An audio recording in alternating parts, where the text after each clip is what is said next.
All right. We are recording, so it means we're live in the studio with David Jones. And welcome to the script practice for Tuesday here. It is Purple Shirt Tuesday. Your commentator here, Dan Caldwell, asking for participation from the crowd here. What do you guys want to talk about? Hope you're lit up. You need something?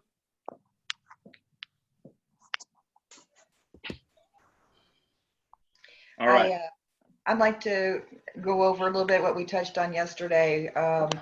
And looking back over my notes, the gentleman who I was helping find a peculiarly small house, one-bedroom house, found everything perfect, checked all of his boxes off, exactly what he wanted.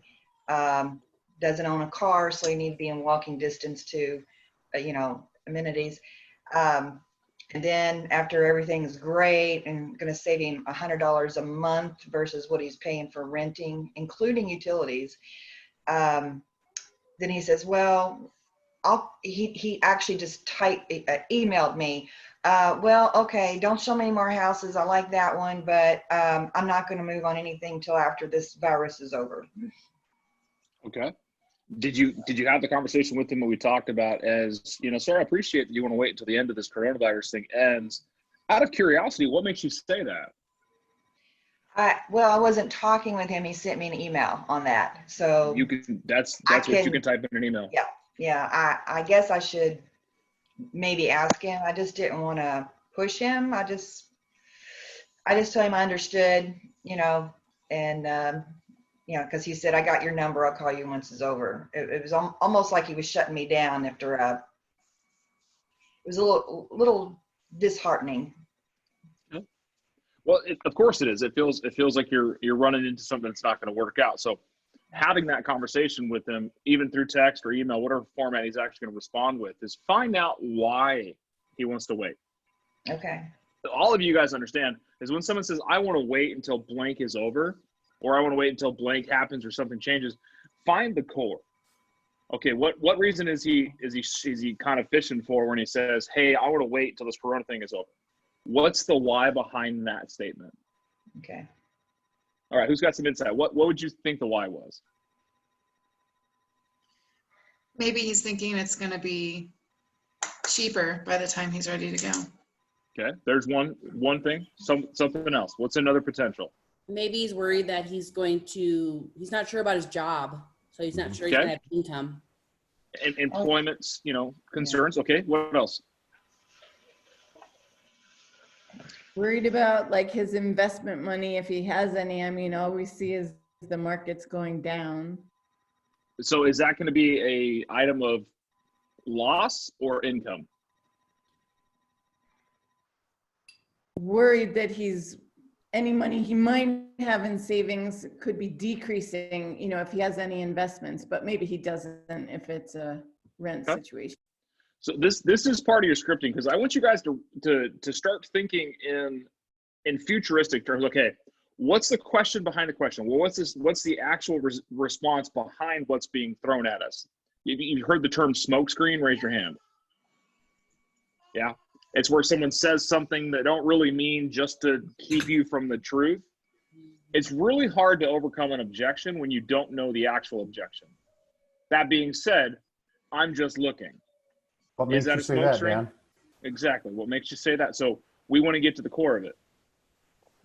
We'll see if you can get this out of me. I'm just looking. What makes you say that, Dan?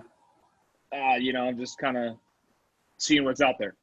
Seeing what's out there. Oh, that's great. What makes you say that? Yeah, I just had some interest in what the market was doing. Oh, that's great. So what have you found out? Just a lot of craziness, man. Just lots to check out. Yeah, but what makes you say that? Yeah, it's just, if you look around, there's just a lot changing every day. Yeah, there certainly is a lot changing out there. How does that make you feel? Partly uncertain, but I've seen this before. Oh, you have? When did you seen this? What's your experience? 2008, when everything went to hell. Oh, what happened? The housing market, it just kind of poof. It poofed? What in particular makes you say that? Oh, if you look at just what happened, there's like housing values just dropped out of the air. It's like poof, your house is not worth anymore. Yeah. Do you know what caused that? The economy, The economy. Yeah. government. Yeah. Trump. Did you lose any money in that situation? But not me personally, but I Oh, knew people okay. that did. Oh, really? Okay.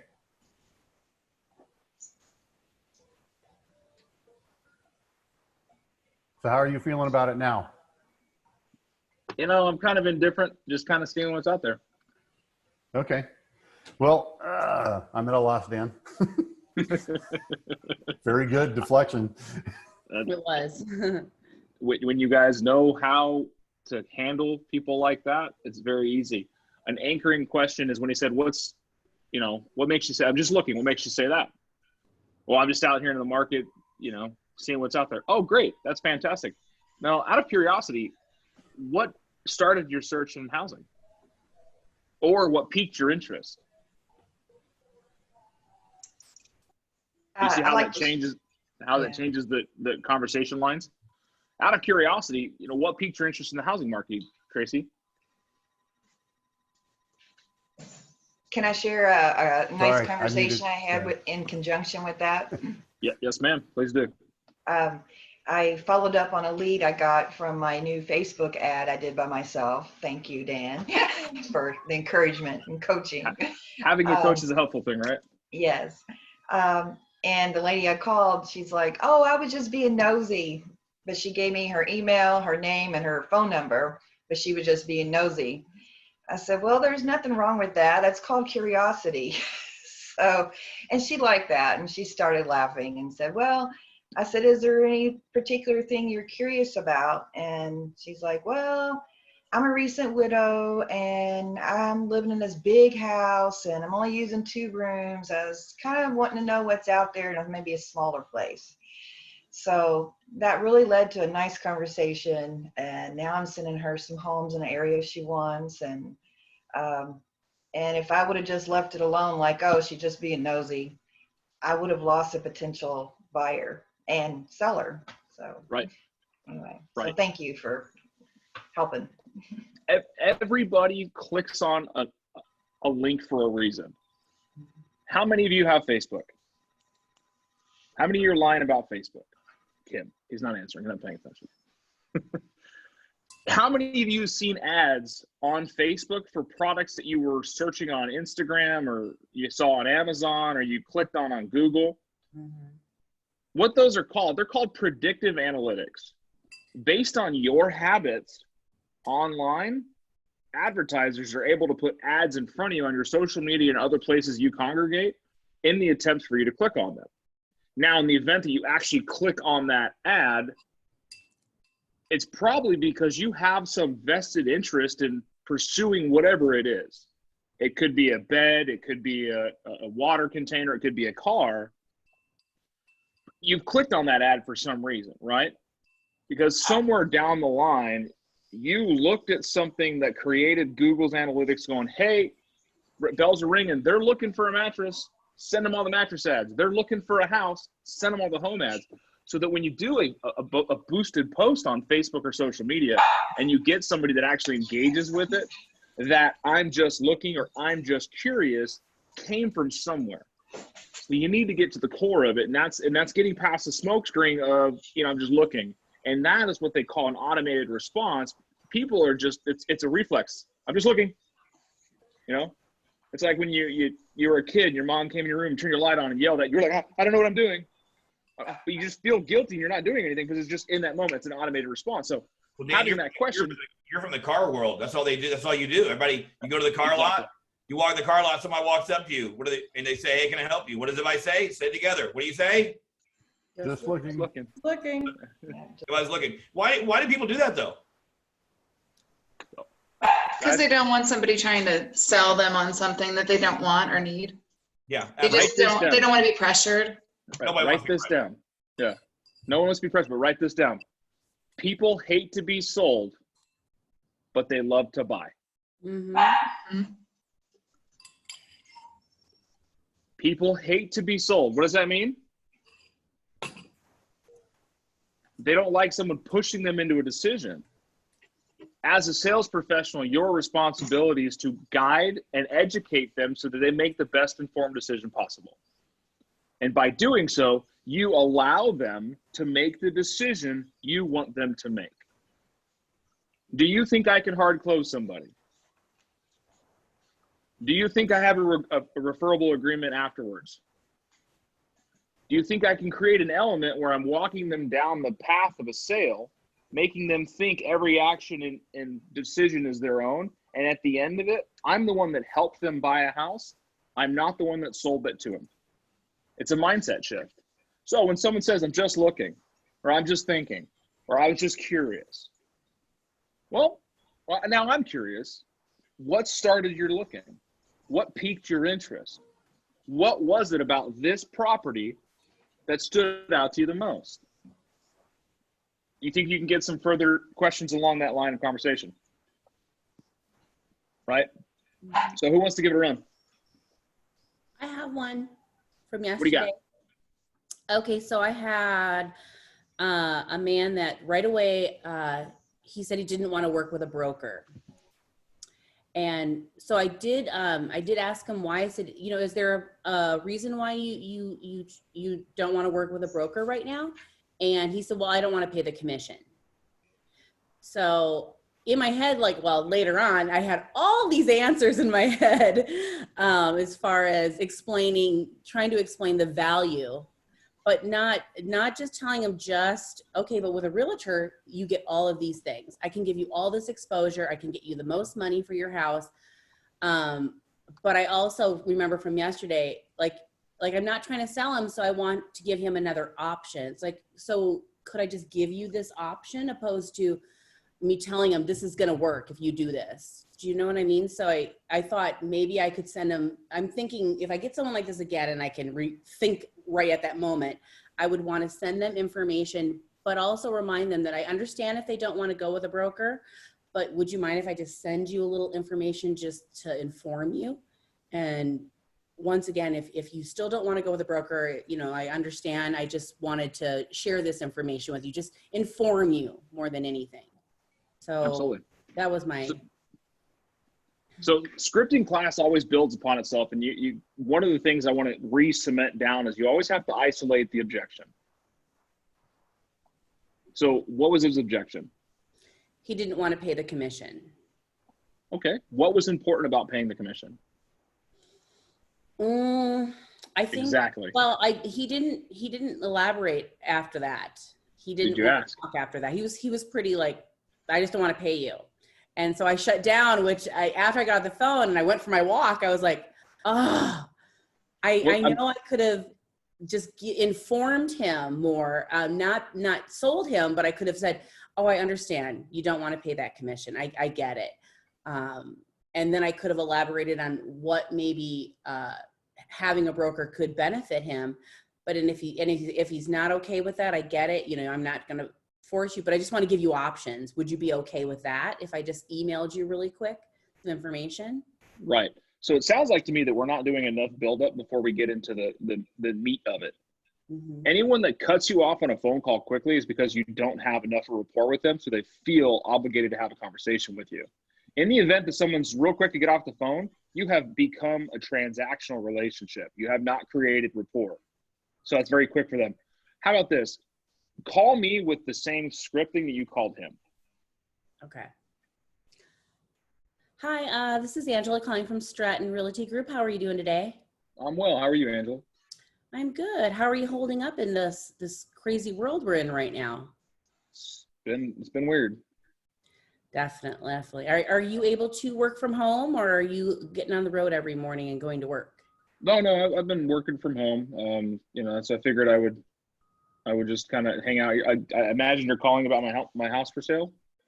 Yeah, I was just kind of looking through a list of people that do have, they're trying to sell their home on their own. I was just curious, is that you? Yeah, my house is on Zillow. Is that where you found it? Do you have a buyer for me? You know what? I possibly could have one, but right now I was hoping I could help you maybe with selling the house. Would that be something you'd consider? Yeah, I don't really need help. I mean, it's been good. I've been getting phone calls on it, so I just I must sell it myself. Oh, great. So that sounds good. Have you had anyone make any kind of offers or anything like that? Have you shown it? I'm supposed to get an offer soon. A couple of people have come in a couple times. Oh. Okay, now I'm stuck because now he has No. offers. But do I? That's true. Are you telling me the truth? Do So I? now I have to investigate where I don't know how do I ask him about his offers? Like, so you have an offer. I mean, how do I? You have an offer. Are you a for sale by owner? Yes. Got it. Okay. Do you know if they're pre-qualified? Ah. So it's a great thing. You don't want to jump into interrogating on the offer. Well, awesome. Fantastic. So you got an offer on your property already. Well, no, not ready.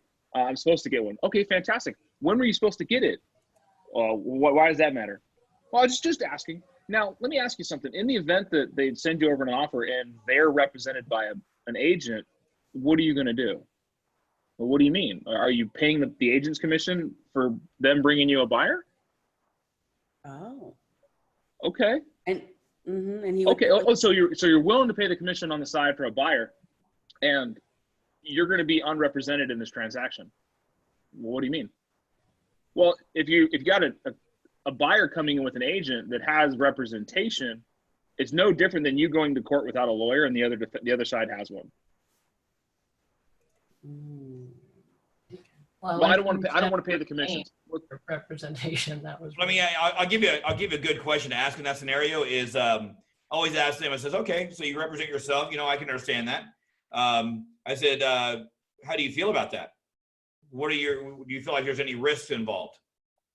I would question if you can get them to author the scenario. Like, what is your thoughts around that? And they might not have an answer. Well, is there any risks that you would associate with representing yourself? I mean, would you ever represent yourself in a court of law? And give us some silence. Just ask them very honest, very genuine questions like that. Question your way through it. So, and then redirect it a little bit, like a good question for sale by owner to find their motivation is, well, I'm just curious, if you did move, where would you move to next? Yeah. Where's the next chapter at? Where are you heading to next? That's one of the best ways to get the motivation. I'll give you a series of questions on for sale by owners would be, so, if you were to move, where would you move to next? They go, well, why are you asking? So, well, one of the things I do is I proactively prospect to find buyers for my sellers. And I was wondering if you may be a buyer for one of our listings that we have in the market. That's one of the things I do for my clients. I mean, that's what you want your agent to do. I mean, if you hired an agent, right, you'd want them to proactively prospect to find buyers for your sellers. So when you go back and also understand with for sale by owners that if you go back to NAR statistics, anybody know what NAR's research shows that sellers are expecting from their buyers? Correction, sorry. They're expecting sellers expecting from their agents. Apologies. Do anybody know what do you think sellers are looking for from their agents? To bring them buyers. Exactly. So what they want to hear, whether it's truth or not truth, remember this. What are the chances of you actually representing the buyer you take a listing and you represent the buyers? What are the chances of you representing both sides? Pretty slim. Very slim. Now, that being said, doesn't matter, Tracy, does it? Because their perception is they expect you to bring buyers. Have I got that? Mm-hmm. Their perception as a listing agent is you are going to sell their house for them. Right. So a good series of questions would be, hey, if you were to sell, where would you move to next? Well, the reason I ask is I proactively prospect to find buyers for my sellers, and I was curious if you may be a buyer for one of my listings. I mean, that's what you'd want an agent to do for you if you had an agent, right? If I see that series of questions, Mm-hmm. it's a way of just getting some creative dialogue in there to create what's called trial closes. So one of the things I do for my sellers is I proactively prospect to find buyers for my sellers. I mean, that's what you'd want an agent to do for you. I mean, if you had an agent, right? Can y'all see that pattern? Mm-hmm. So just thought I'd drop that in there because that's a good series of questions right there, Dan, that could probably just benefit. Oh, yeah. Oh yeah, that's why we like having new bodies and new faces on. Everyone's got a different insight, which is fantastic. But it goes down to core motivations, like we've talked about in everything. What is the core motivation? What is the reason for the change? Why are we selling the house? I love being able to ask myself, great, when you sold the house, where are you headed next? Mhm. Well, why is that? Well, typically it's better to have an agent helping you find a house because we can do something a little faster than that. Do you have an agent supporting you on the buyer side?